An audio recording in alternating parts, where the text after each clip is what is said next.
दिहलू ऐसन जखम गम हमारा तनिको नहीं होता। सुना के तू चल जाइबू सनहिया के खोता। बुझो तू हमार मजबूरी हो, बना लो हमसे दूरी हो।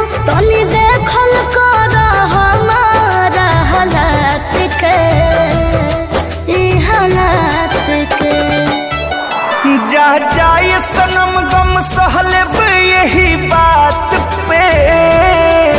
अब काट दिखा दिहलू तू अपना जात के।